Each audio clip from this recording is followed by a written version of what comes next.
Toca Livros e Editora Oficina Raquel apresentam Sem Título, uma performance contra Sérgio Moro, de Ricardo Lísias, narrado por Paulo Vinícius Justo Fernandes.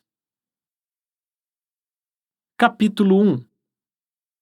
No dia 8 de julho passado, um domingo, o desembargador Rogério Favretto, do Tribunal Regional Federal da 4ª Região, sigla TRF4, produziu uma série de decisões jurídicas que, tomadas em conjunto e consideradas em seu contexto, acabaram causando o maior abalo que a Operação Lava Jato sofreu até agora.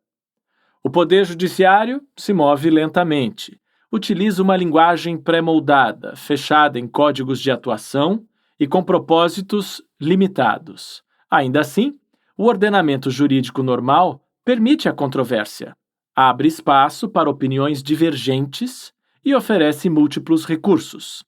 Felizmente, decisões podem ser revistas. Quando o vocabulário do Poder Judiciário não dá mais conta de uma situação, a controvérsia transita em julgado e acaba. A famosa Operação Lava Jato, conduzida pelo juiz Sérgio Moro, foge à ordem jurídica. Ela é veloz para muitos dos acusados, acabou tomada por um pensamento único, não permite divergências e seus resultados são previamente conhecidos por todos e ungidos posteriormente pelas cortes recursais mais imediatas, no caso, o próprio TRF4. As exceções de praxe confirmam o procedimento. Não tem erro. As poucas objeções ao trabalho do juiz por instâncias superiores vêm de uns poucos membros do Supremo Tribunal Federal e não possuem força para quebrar a poderosa rede de proteção que ele armou. Até o fatídico domingo, o juiz pedia respeitáveis escusas à nossa principal corte, e isso bastava para que uma divulgação indevida de gravações com conteúdo íntimo fosse logo deixada de lado.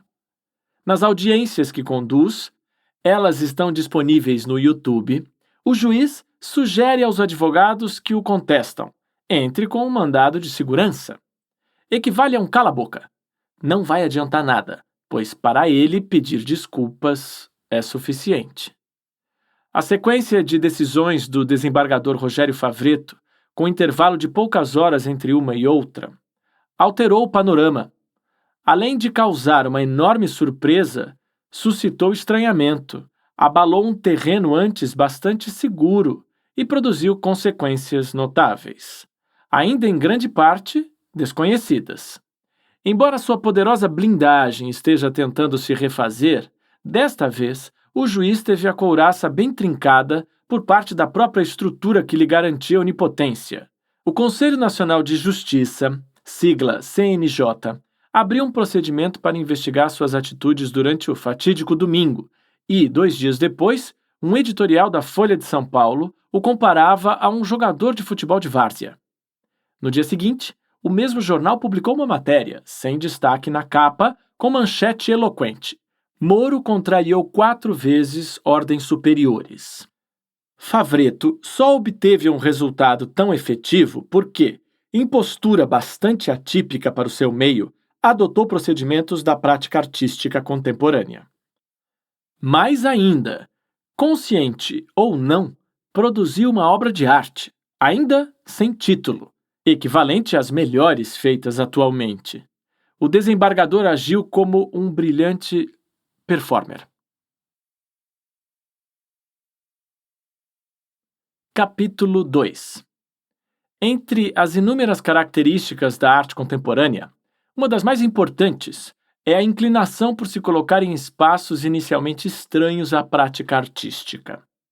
Segundo Nicolas Bourriade, as obras já não têm como meta formar realidades imaginárias ou utópicas, mas sim constituir modos de existência ou modelos de ação dentro do real já existente, qualquer que seja a escala eleita pelo criador. Se os artistas, hoje, ambientam seus trabalhos em lugares tão díspares como outdoors, caso dos travesseiros melancolicamente vazios de Félix González Torres, o brechó que Christine Hill levou para a Documenta X, ou os barbantes com que Cildo Meirelles realizou parte de suas inspiradas mutações geográficas, não há impedimento para que um conjunto de sentenças jurídicas, de fato proferidas, também forme uma obra de arte. Sem título, adota um suporte pouco usual e propõe diálogos inesperados. Seus resultados, portanto, não poderiam ser comezinhos.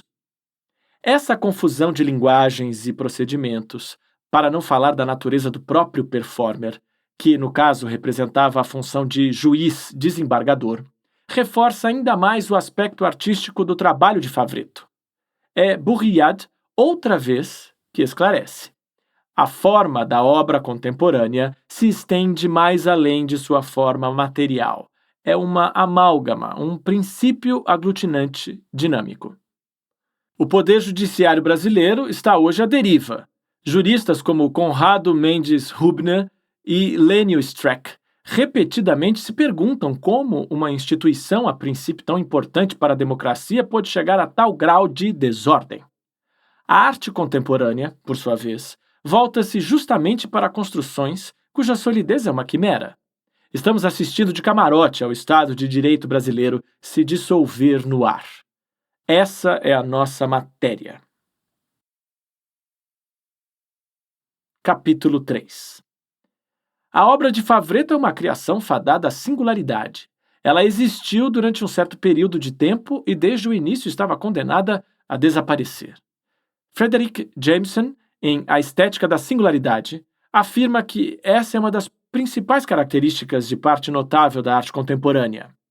Quando se dedica a uma criação desse tipo, o artista não sabe exatamente o que pode acontecer. O resultado final certo é o desaparecimento. O que vai se dar até lá, porém, é imprevisível. Tudo o que se pode fazer é reagir a cada evento, controlando, na medida do possível, a parte da criação que ainda permanece ao alcance. O contato com o público é decisivo.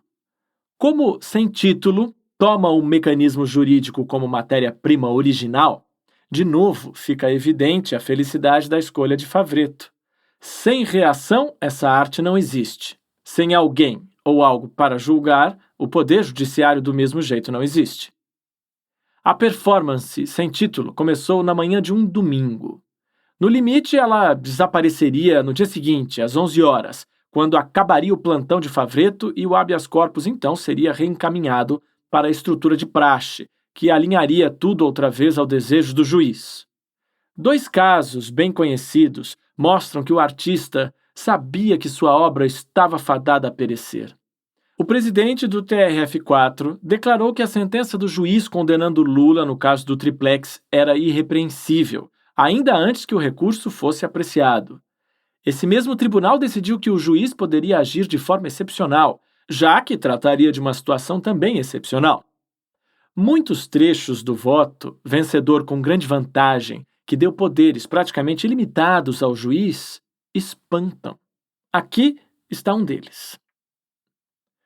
Ora, é sabido que os processos e investigações criminais decorrentes da chamada Operação Lava Jato, sob a direção do magistrado representado, constituem caso inédito, único, excepcional no direito brasileiro. Em tais condições, neles haverá situações inéditas que escaparão ao regramento genérico destinado aos casos comuns. Assim, tendo o levantamento do sigilo...